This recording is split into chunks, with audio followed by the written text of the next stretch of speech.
His Excellency the President of the Republic of Kenya, President William Ruto, to deliver his speech. I thank you.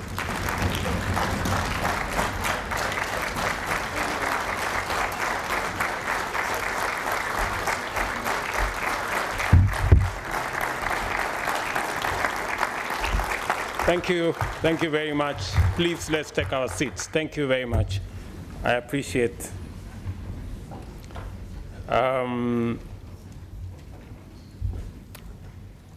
Your Excellency, Chief Fortune Churambira, the President of the Pan-African Parliament, the Vice Chairs of the Pan-African Parliament, distinguished members of this august assembly, ladies and gentlemen, I am delighted to join you today at the opening session of this year's Pan-African Parliament. And before I proceed, I must take this opportunity to express my gratitude to the President of the Republic of South Africa for the generous reception that my delegation and I received on arrival at this beautiful country, and the warm hospitality that we have enjoyed throughout our stay. Our bonds of African fraternity and solidarity continue to grow stronger and deeper. The Pan-African Parliament is a critical organ of the Africa Union, whose full institutional potential is going to become manifest as we rally to formulate effective and sustainable solutions to the tremendous crisis confronting our people and humanity in general. This Parliament rises higher and goes further than the sum of its legislative, representative, and oversight mandate for Africa. It provides a fundamental deliberative forum where the peoples of Africa gather to reason exhaustively together and develop African solutions to Africa's problems. This assembly is the august crucible where the full range of African voices, the diversity of African ideas, and the variety of African insights interact and generate the principles and knowledge that we need to inform our endeavors to give present and future generations a prosperous and a secure Africa, together with a livable planet. I therefore congratulate all of you for the confidence you have clearly inspired to be chosen as the African people's representatives in this Parliament.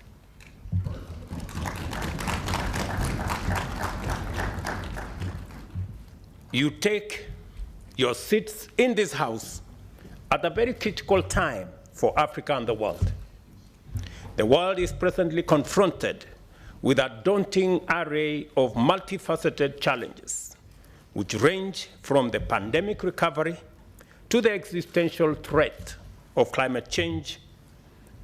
There is also the prevailing adverse financial environment characterized by increasing interest rates and looming debt distress affecting Africa and the many other regions, not forgetting the complex security implications of a delicate geopolitical crisis. At this time, your leadership as members of this House is more vital than ever to guide and support all other institutions of the African Union in pursuit of a new, ambitious, and inspiring vision. It is a time to be bold, to be strong and resolute enough to confront these challenges with greater unity and greater commitment. It is time to extend our forefathers' Pan-African dream into a brave new world in order to bequeath the people of Africa and our future generations a much better, more secure, and prosperous Africa that plays its role and makes its contribution in full to global affairs. And we must be bold because we are the continent of the future. We are the continent of young people, hungry for better life and a clear role in the world affairs. Unfortunately, however, the discursive profile of the continent has too often been focused on the challenges and the difficulties we face and the assistance we need in a way that depicts us as chronically subordinate, eternally vulnerable, and perpetually incapable. As a consequence, an emerging psychology of victimhood implicates both African and global leadership in a politics of pity and helplessness.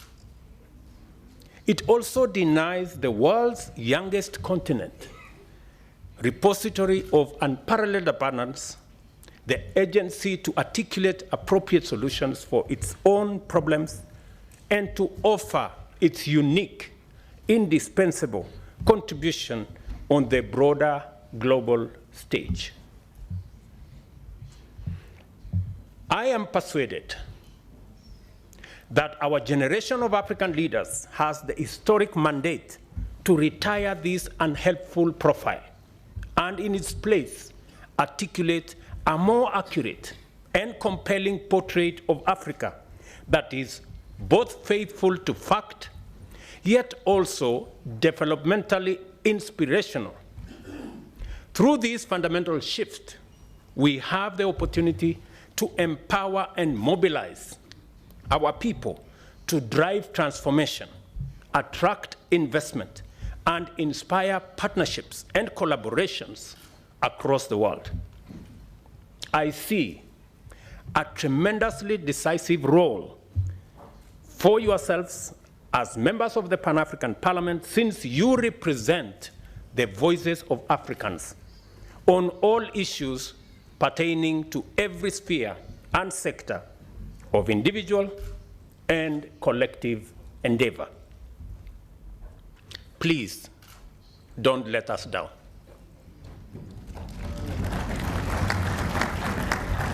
The need to urgently undertake fundamental shift in understanding Africa's global role is overwhelming evidence on the subject of climate change. At the moment, conversations about climate change in Africa focus on the fact that Africa's contribution to global greenhouse gas emissions is minimal at between 3% and 4%, yet the impact of consequent climate change on our people is huge. This discourse also mainly focuses on the questions of compensation for loss and damage and funding for adaptation, mitigation, and resilience. This focus on matters that are clearly urgent tend to dominate and obscure the equally imperative matter of radical economic transformation. I consider rapid economic growth to be indispensable to the achievement of stable and dignified livelihoods for all, as well as the creation of lasting resilience. At the same time, I worry about the mainstream perspective where prosperity is often regarded, ironically, as incompatible with environmental sustainability and relegated to the margins of global agenda for Africa. I will explain this a bit later.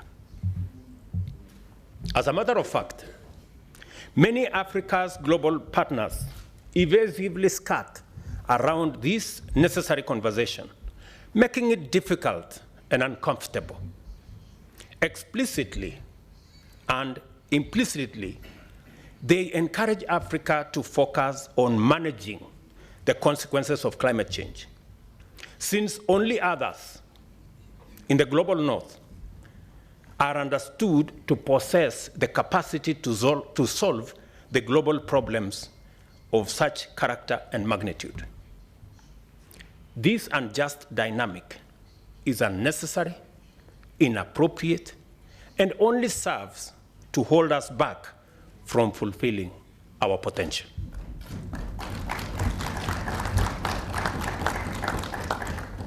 Good people, let me ask you, who said that Africa cannot be part of the solution?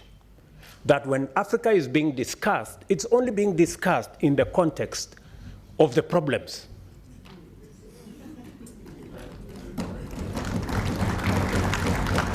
And our voices are limited to, oh no, you are victims of climate change. We will help you to manage situation. We will manage you to deal with adaptation. We will look for some little money for mitigation. We do not want to be in that corner. We want to be in the conversation about the solutions. And we have what it takes. And shortly, I will be proposing to you why I consider that, in fact, the reason why we have been in a circus for all these years, it's because we as Africans have not stepped forward with our capabilities to provide the solution to this challenge of climate change.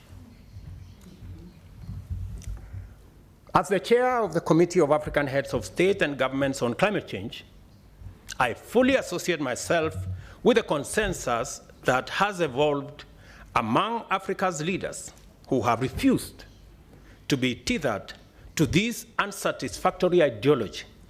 Instead, we have been pushing a fresh, affirmative, and solution-oriented perspective.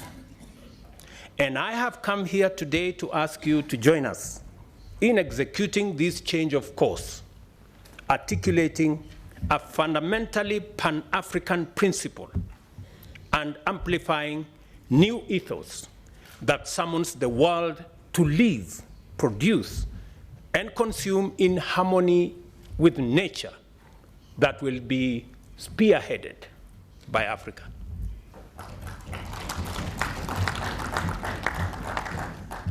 The single most important priority commitment that will propel Africa to lasting security, sustainable stability, and shared prosperity is an opportunity-oriented focus on climate change.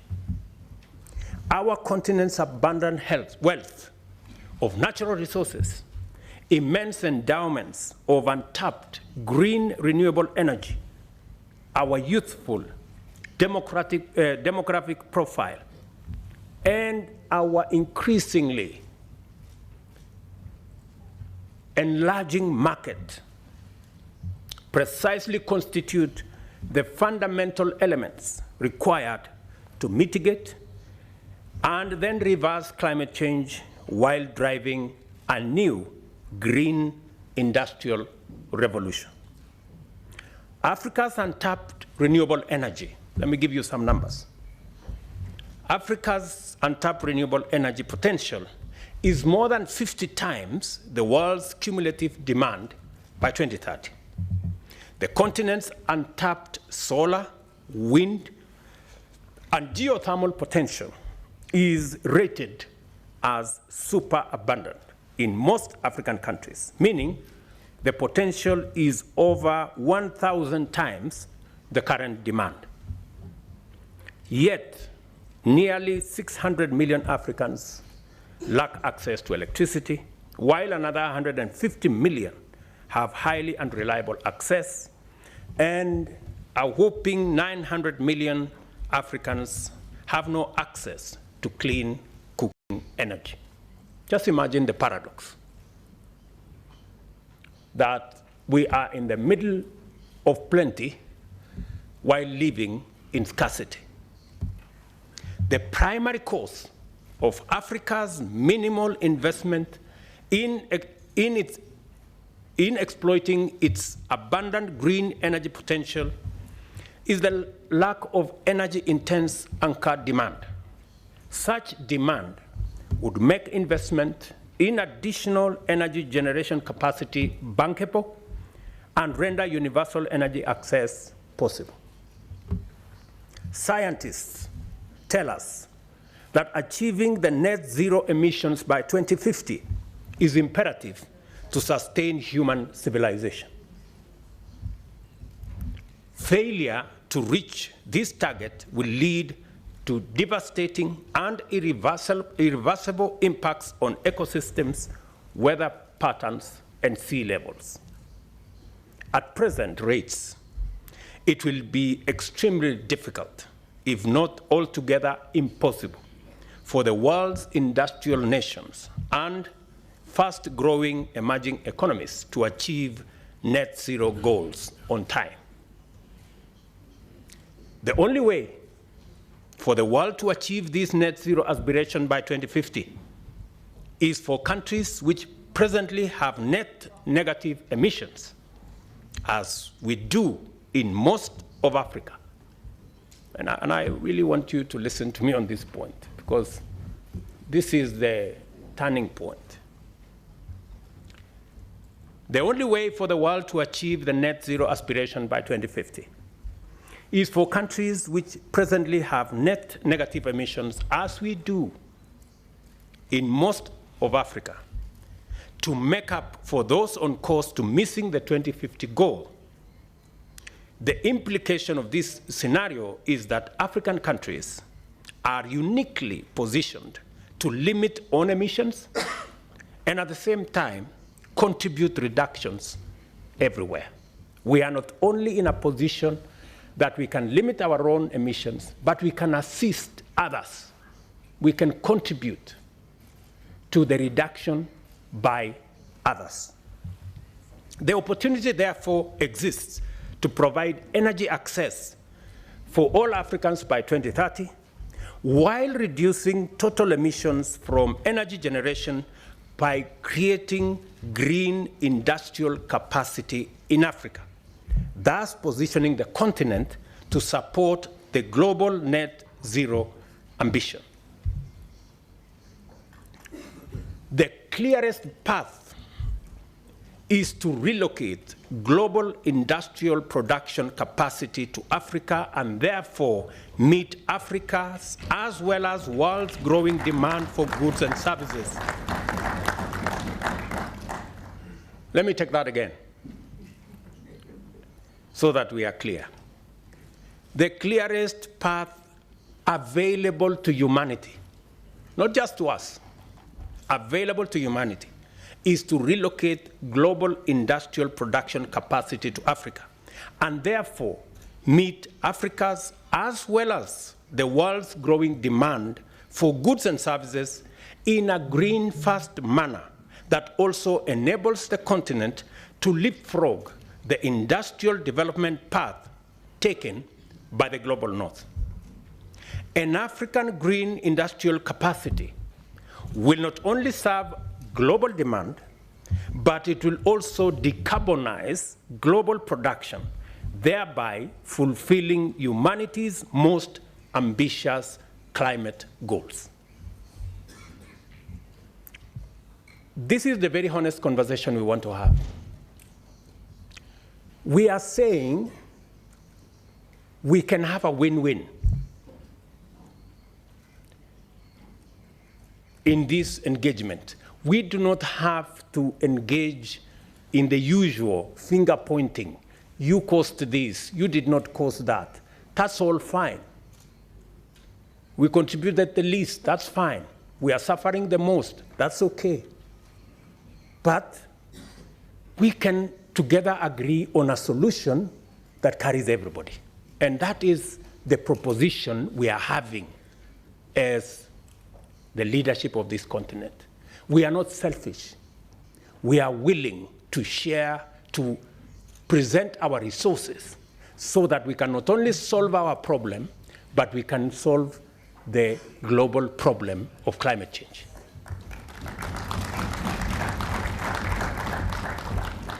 Let me tell you more.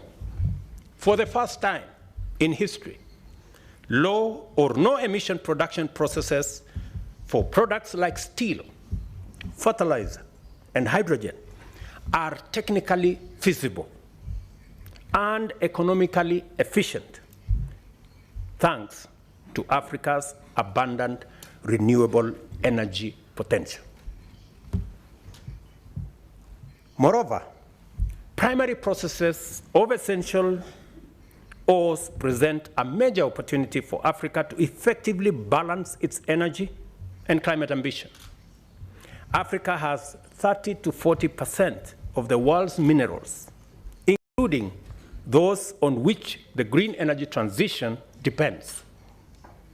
The availability of these significant deposits makes a compelling case for Africa to be a global hub for manufacturing.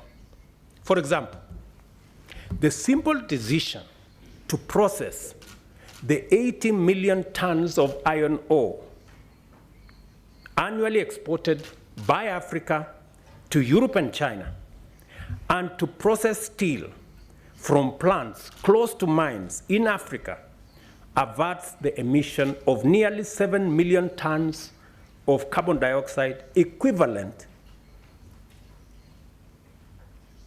in just 1 year.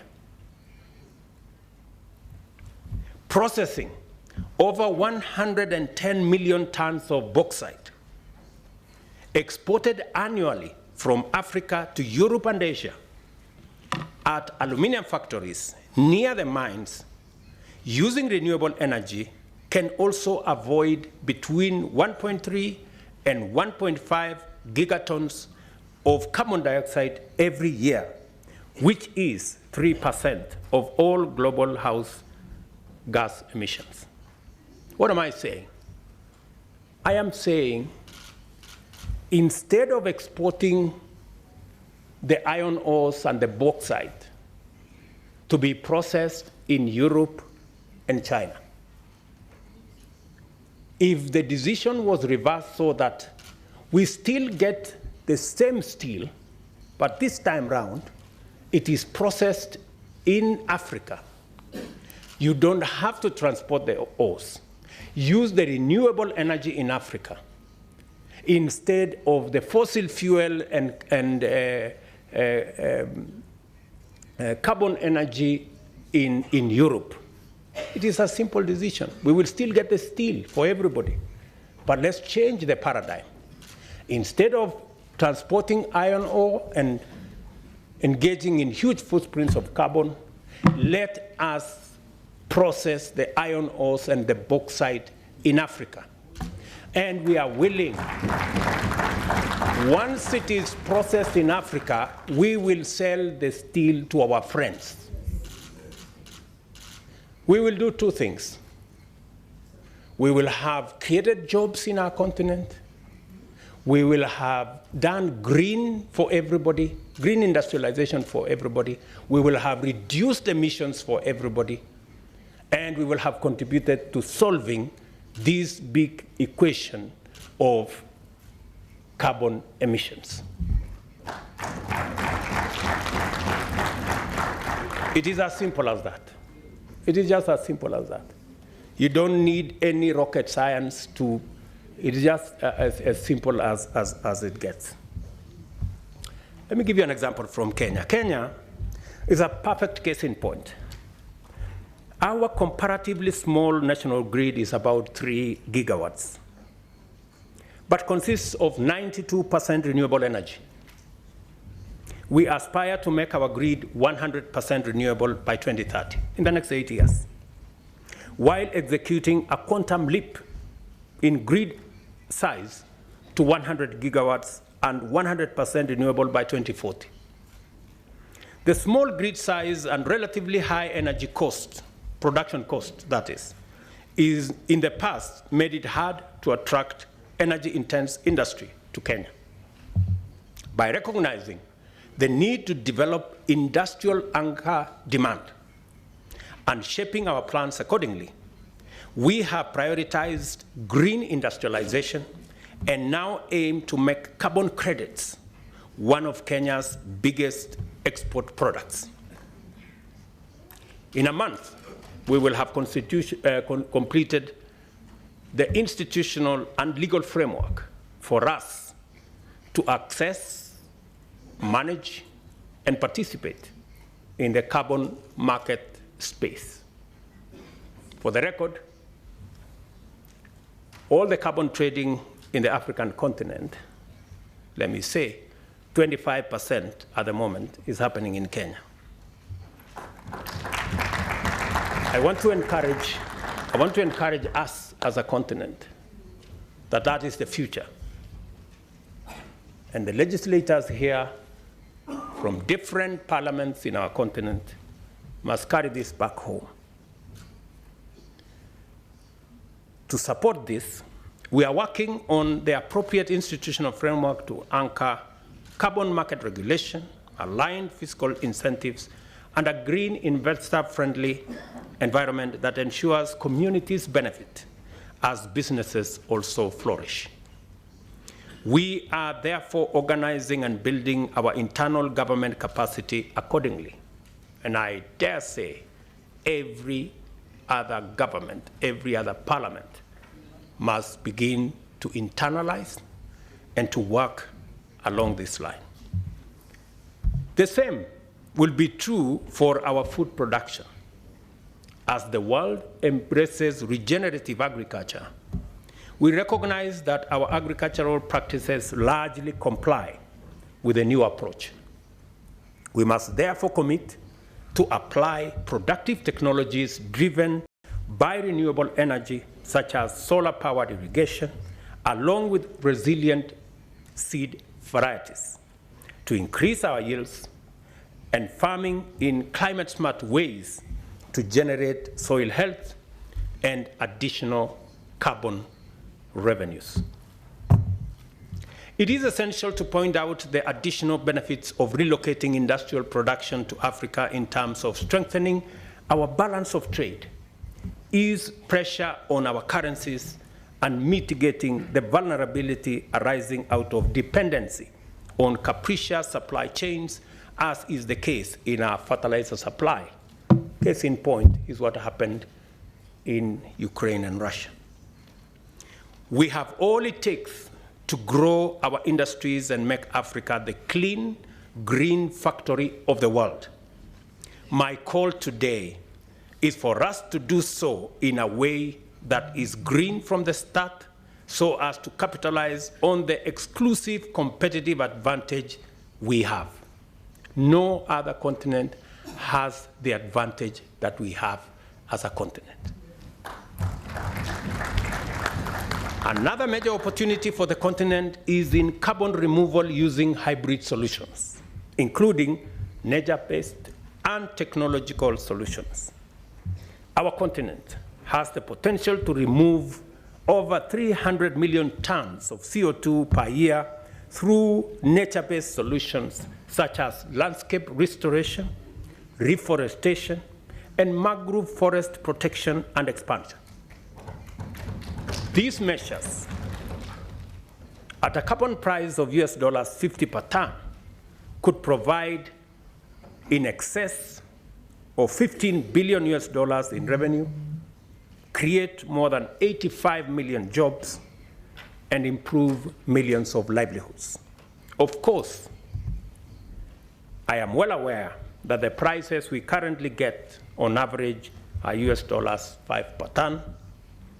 It is unacceptably unfair given that everywhere else prices go up to between $100 and $200 per ton. That's the conversation we need to have. We need a carbon market that has integrity. And this way, we wouldn't be asking for money for debt. We wouldn't be asking for debt relief. we wouldn't be begging for grants and aid. We will be making a positive contribution to humanity and earning out of the assets of our continent. Regarding engineered solutions, Kenya's startups are exploring the use of the Rift Valley geological formations for mineralized storage to replicate the success reported elsewhere in geologically comparable landscape, such as in the Iceland. If you can generate carbon credits in Iceland, we can also generate carbon credits from the fissures in the Rift Valley. Market and market access are issues of cardinal significance as we articulate growth strategies centered on green development opportunities in our continent. We must also establish enabling policies and regulations that foster incentives to make Africa an attractive destination for the growing pool of global capital seeking climate positive opportunities. The Africa Continental Free Trade Area Agreement is a major step in the right direction to the extent that it seeks to enhance trade within the continent and presents the continent as one large trading area. It is absolutely essential to set up a sound global regime of trade and market with robust incentives for low emission production of goods and services with lower emissions. Such a framework would position Africa as the world's most competitive industrial, investment, and trade destination. I wish to direct your attention, to the European Union's carbon border adjustment mechanism and the potential negative impact it will have on African exports. I hope some of you are aware of this mechanism. Our exports are produced in older and smaller industrial facilities that are not managed to minimize emissions compared to their European counterparts. The EU's mechanism is transmitting the most emphatic demand signal and lays down a set of incentives that make low-emission production competitive. This is exactly what Africa can offer through transition. Instead of looking at it as a barrier, we should change it and make it a bridge. We have a responsibility to ensure that global carbon markets maintain the highest standards of integrity to most efficiently channel benefits and rewards to communities that do the hard work of protecting and expanding carbon sinks or innovating new ways to avoid or permanently remove greenhouse gases. Our international partners must provide market access and make the right kind of capital available to invest in our potential. On finance and capital, at the Paris Agreement, as well as earlier in Copenhagen in 2009, it had been agreed that developed countries would make available US $100 billion every year for developing countries. Disappointingly, as expected, the amount has never materialized. As a result, this figure has become increasingly contentious and divisive in every other conference. By contrast, I invite you to consider the Global Finance Alliance for Net Zero, which was launched in COP26 in Glasgow. The alliance unites nearly 600 financial institutions. And I'm told there is a good gentleman who has made a presentation to us from the European Union. The alliance unites nearly 600 financial institutions who have jointly invested US $4 billion in energy transition towards net zero, an amount that African investment opportunities we've hardly had tapped into. This variety of capital that is out in search of green investment opportunities is tapping into a rapidly growing global demand. Other regions appreciate this opportunity and are charging ahead. For example, the United States Inflation Reduction Act provides nearly 370 billion in tax incentives and government spending towards clean energy and climate technology. The EU has made US $1 trillion available for the European Green Deal over and above new trade rules under the Carbon Border Adjustment Mechanism that make importers pay for the embedded carbon in their products.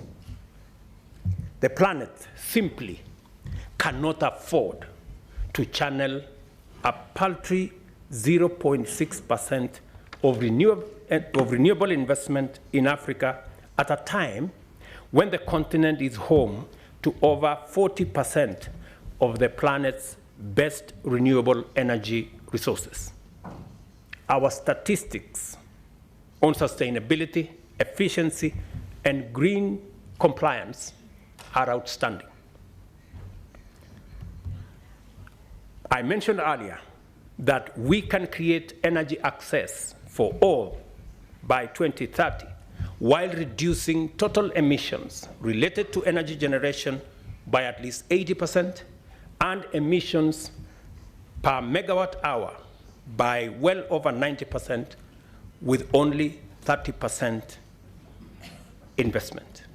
However, it entails a 40% higher upfront investment than the current policy pathway.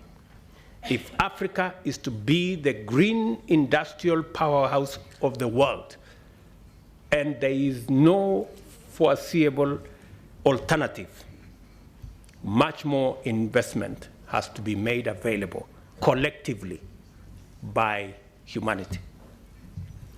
This position aligns very closely with the ongoing discussion in Bridgetown Initiative, which I am sure many of you are aware, whose principles, achievements, and aspirations we must applaud.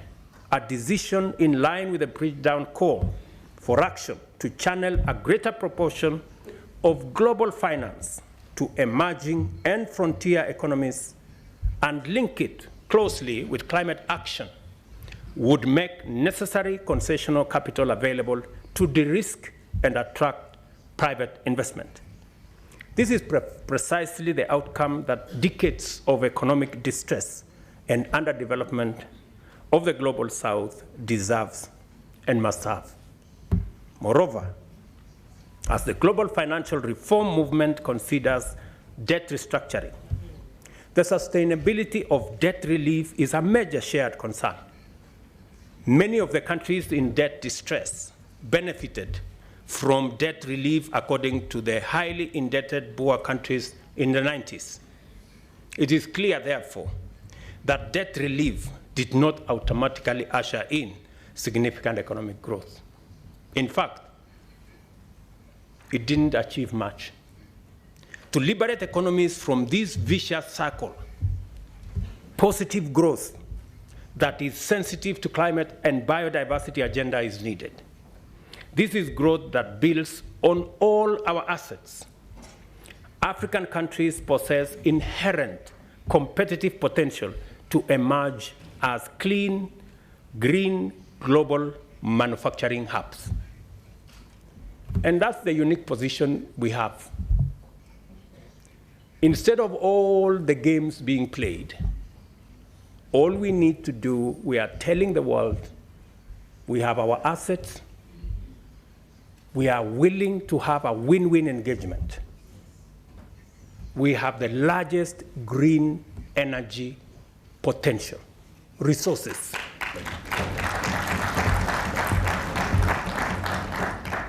The world has no choice. We cannot continue the fossil fuel-fired industrialization. It has to change.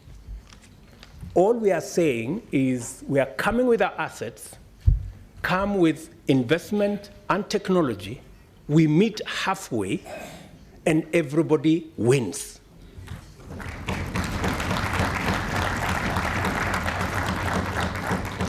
That's all we are saying.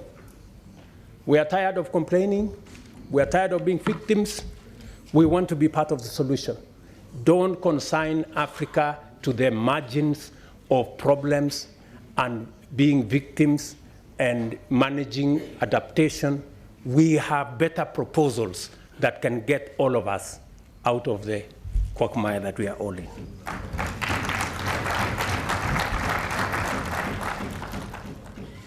A critical growth opportunity that can be the starting point for our intentional efforts in pursuit of our aspiration is fiscal space arising from both debt restructuring and blended capital, combined with economic growth that increases tax revenues and positions African countries to invest more in adaptation and resilience. Once we have a win-win, once we are making money, once we are engaged in economic activity, we can take care of the adaptation. We can take care of resilience.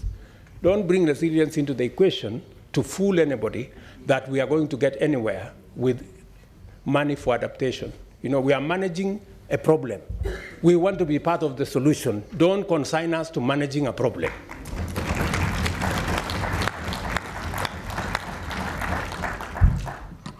I submit to you, in this esteemed assembly, my good friends, that by taking these measures with a degree of both urgency and resolve, Africa's leaders can energize our economies and inspire the people with a new vision centered on investment and growth, which is in harmony with our planet. In doing so, our generation will have discharged a tremendous historic developmental mandate while realizing our common global ambition to arrest and ultimately reverse climate change. We will also make it possible for our economies to meet the needs and fulfill the hopes of a young workforce, which grows at an annual rate of about 30 million young people in our continent, requiring us to generate millions of decent jobs every year. Your work, honorable members, therefore, is clearly cut out, and your assignment very well defined.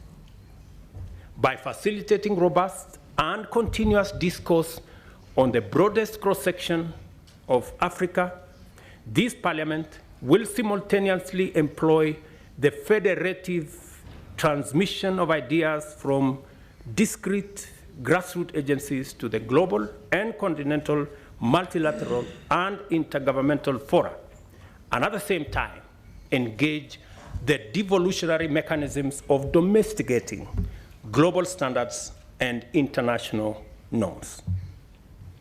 Although the theme of this session is the African continent at crossroads, our discussion has enlarged our field of deliberation to encapsulate possibilities that transcend our defining dilemma of past decades.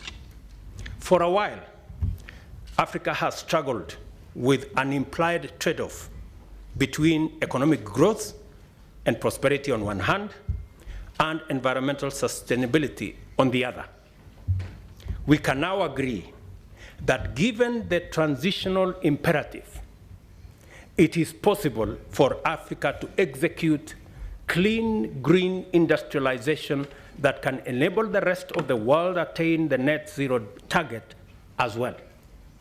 We finally have the answer to the dilemma, and with it, our way out of the thematic crossroads. Simply, Africa is the answer. We don't have to be at the crossroads. If Africa is indeed the young green continent of the future and the locus of the next industrial revolution, Africa's solutions are no longer restricted to Africa's problems. They also address humanity's problems effectively, global problems effectively. So we can confidently say that African solutions can actually provide global solutions.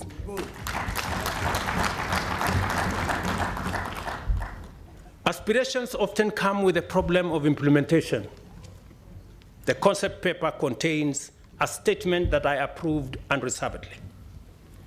A sound policy framework should begin with formulation and end with implementation. But worldwide policy development is frequently prioritized without regard for performance. Our development partners tend to focus more on providing resources for policy development rather than implementing the policies.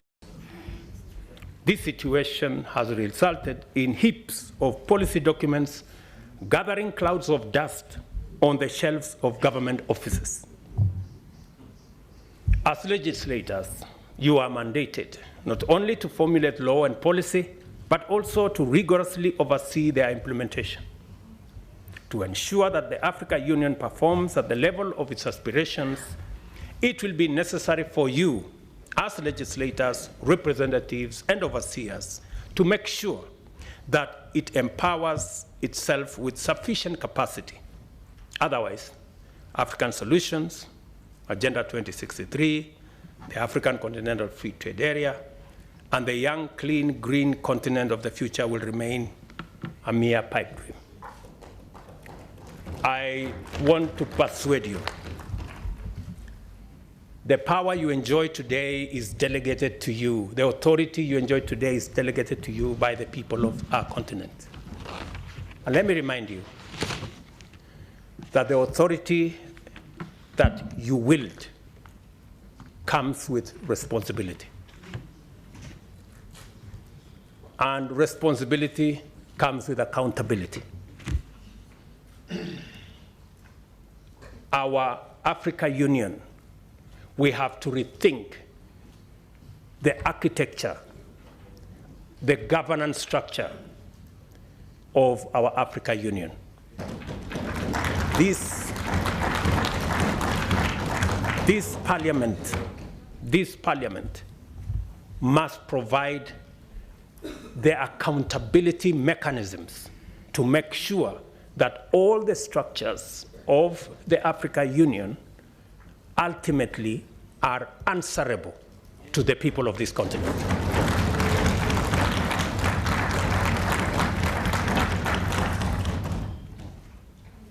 It is completely against the principles of accountability to have an impotent parliament.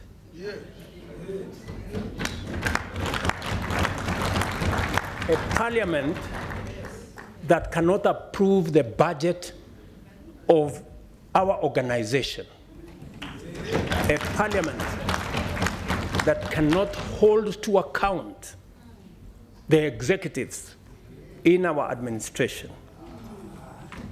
is not the kind of parliament the people of Africa envisaged, is not the kind of parliament our forefathers envisaged when constituting our union. Let me also say the following, that as nations, the whole reform agenda around the AU is a necessary imperative. It is not possible for us as states, as governments, to hold all the power and expect the African Union to function. We must be courageous enough, we must be bold enough to delegate some of the powers of our nations to the collective body of the African Union. That is what other progressive unions have done.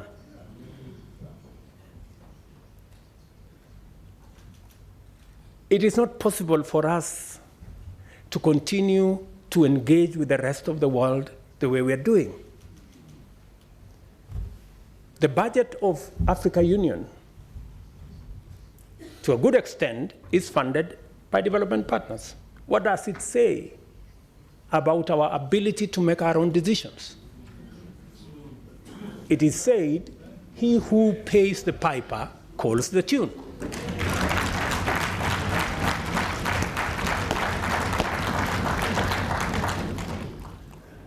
As things stand today, and I say this with tremendous respect, the Africa Commission chair, the Africa Union Commission chair, does not have what it takes to prosecute the agenda for our continent. We still hold all the power as heads of state and expect the union to function. It cannot function. We have to donate some of the power to the collective authority of the union. I had occasion, let me explain to you something. I had occasion a few weeks ago to talk with the German Chancellor. And he was explaining to me how Germany has donated matters trade, matters investment to the European Union. And they have immensely benefited by working together as 27 governments, 475 million people. In our continent, we still want to keep all the powers in our little corners. How are we going to negotiate with EU as a country? You know, how are you going to negotiate? And this is the candid conversation we must have. The Pan-African Parliament must operate at the same level as the European Parliament. If we have to engage with the European Union on a platform as equals, how does a country with 10, 20 million people engage with the European Union with 500 million people on equal footing? Is that a reality? You know, we just must be honest to ourselves. The globe is acting in concert. We cannot afford not to act together. Good people, this is my request to you. And our organization must begin to internalize accountability. If you want to wield power, if you want to wield authority, you must be ready to be held to account. Otherwise, you have no business. And the organization to hold the African Union to account is this parliament.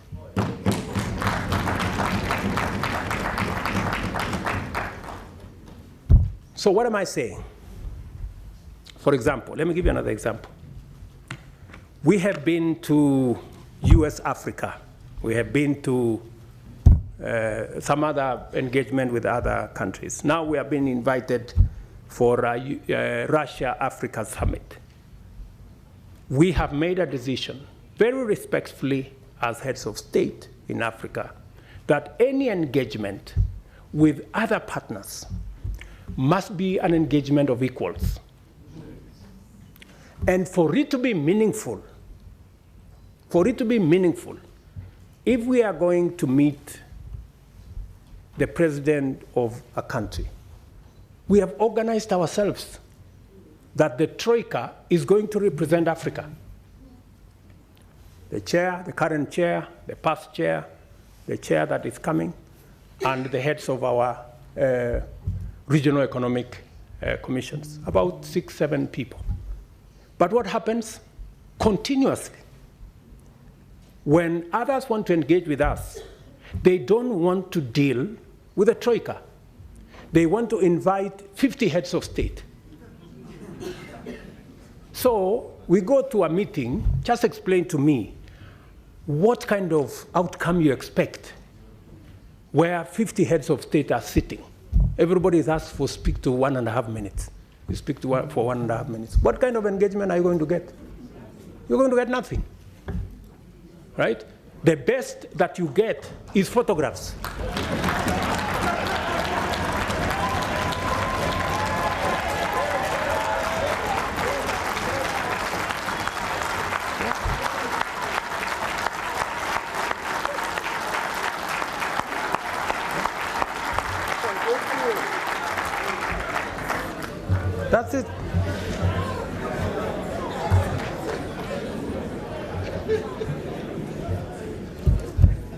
Precisely. You get these photographs, they normally line us up somewhere, you know, crowd of 50 heads of state, you know, and that's all we come home with, you know, because there isn't time to engage. Any serious country that wants to engage with Africa, yeah, must respect first our architecture. If we have said we are going to be represented by the Troika, why are you inviting 50 people unless you want to sabotage the whole discussion?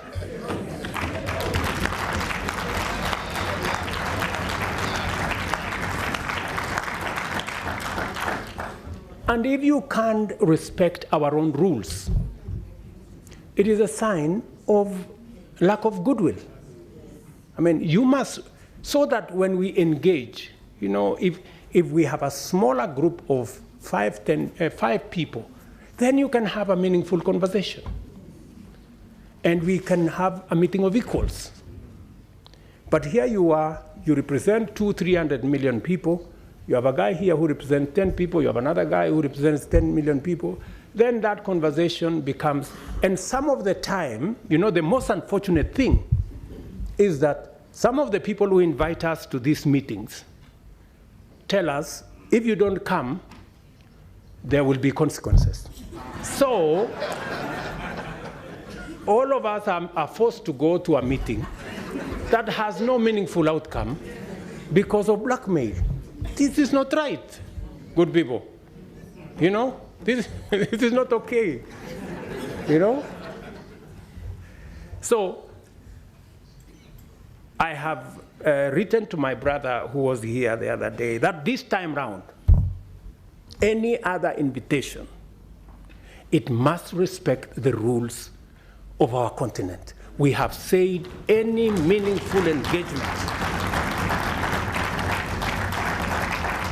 anybody who wants us to take them seriously, they must first respect our architecture. If they want a fruitful engagement, they should engage our continent in a manner that we can effectively represent our people and we can effectively discharge our mandate and articulate our issues, not in a crowd. We want to be effective. We want to engage, you know? So if you are one head of state and you want to engage all these people, surely, are you sincere, you know, in engaging in a crowd? Because some of these good people, they want to avoid any commitments, you know? They want to avoid any meaningful engagement. They just want a baraza and okay, pictures, and then we go. Dinner, and then, I mean, good people, we have food in our countries, at least. We can eat at home.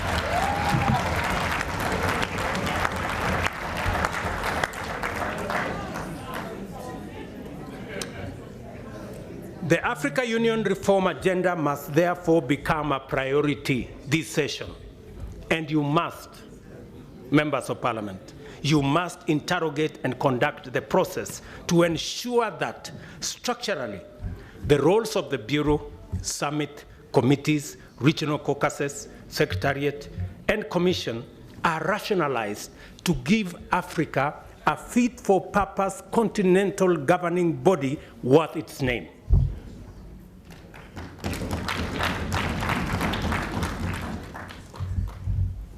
To do so, this Honorable Assembly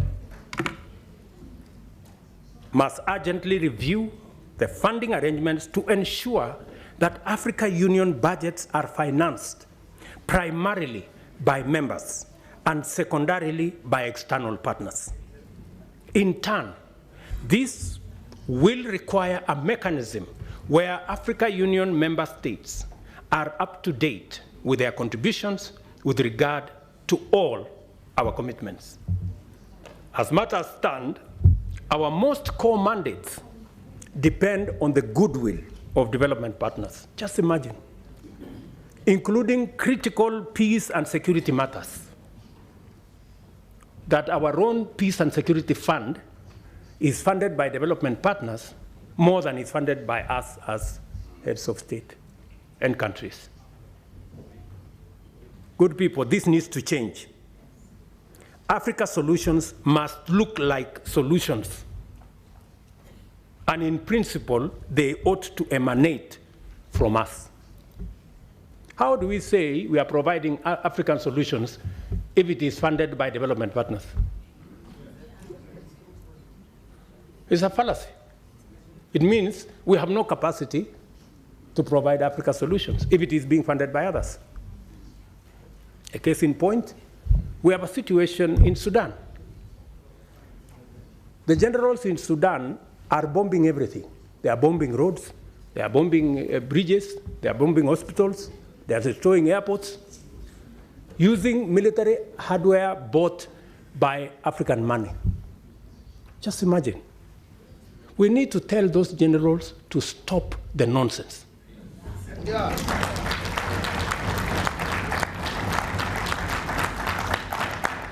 Military capacity is for fighting criminals and terrorists. It is not for fighting children and women and destroying our own infrastructure.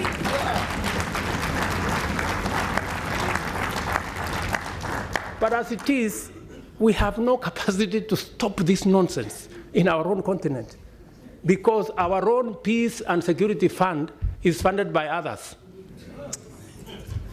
We have a problem. But I'm telling you, we are going to correct this problem. It is us to do it.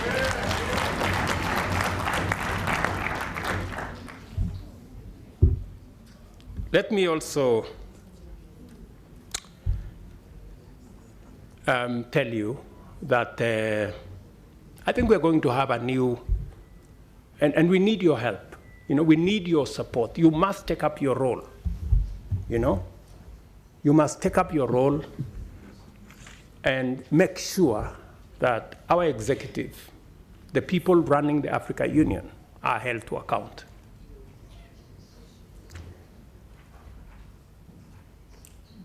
With this vision in mind, I sought and was privileged to receive the approval of the African Heads of State and Government Summit to have the honor of hosting the Africa Climate Summit in Nairobi this year in September. This will be a major gathering of African and global leaders to deliberate and consolidate a clear African position and clear African voice as we project our agenda in the global stock-take engagements and the build-up to COP28.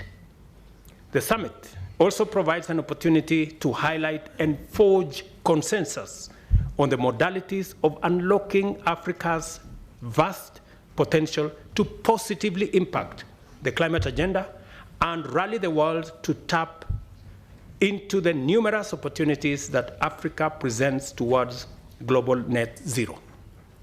This will not be another morning summit where we are mourning about our situation. We are going to boldly tell the world we will contribute positively to a solution, and we have what it takes. I invite you all to Nairobi to join us at that summit and to take part in that broader journey and vision for Africa to hold meaningful discussions with global partners. I have told you, Africa heads of state and governments have resolved that partnership summits by external parties shall be reviewed with a view to providing an effective framework for African Union partnerships. And we are going to work together in that manner. Another proposition I want to make to you is the United Nations. This is an important forum for transacting global affairs in diplomacy, peace, security, and trade, among others. But Africa, a continent of 1.2 billion people and a GDP of close to $2 trillion, finds itself disadvantaged by the current configuration of the UN Security Council, a configuration that was established 80 years ago, before the Second World War. But the world has since changed tremendously, we all know. Countries that had not become self-determining have since attained independence and are making a huge contribution to their people, continents, and the world.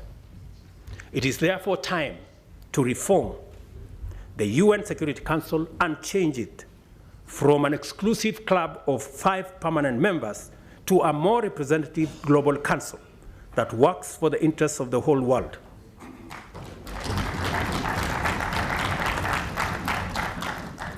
We have said Africa must have, at the minimum, 2 permanent seats at the Security Council.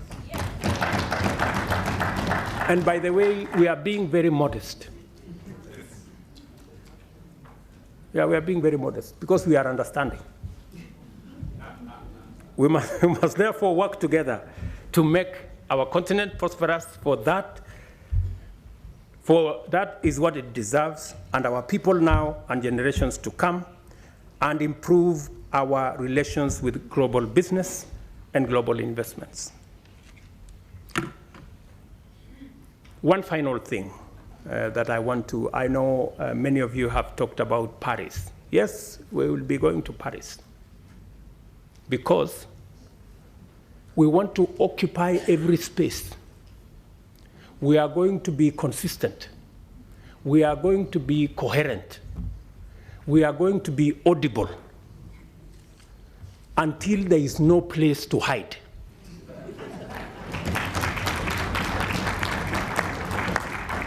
Yeah? Until the conferences are stopped. Otherwise, we will make them noisy, we will make them messy, and there will be consequences. If we are not heard. We are refusing to stay on the margins anymore. Yeah? We want to be at the table.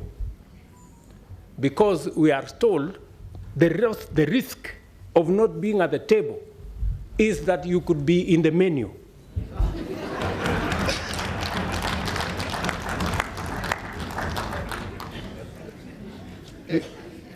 Do you understand?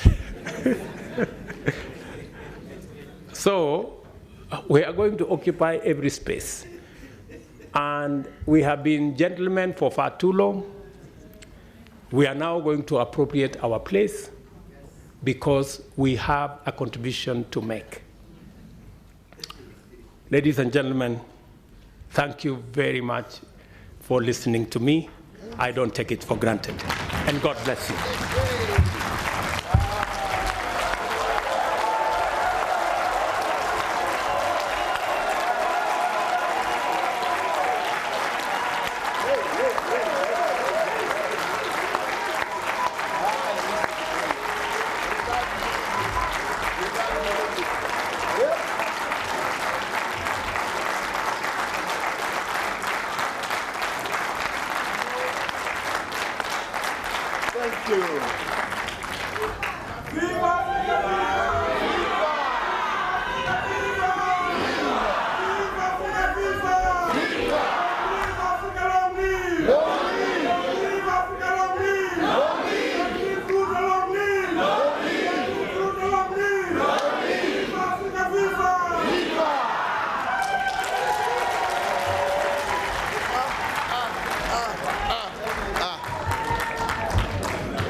Justice. What do we want?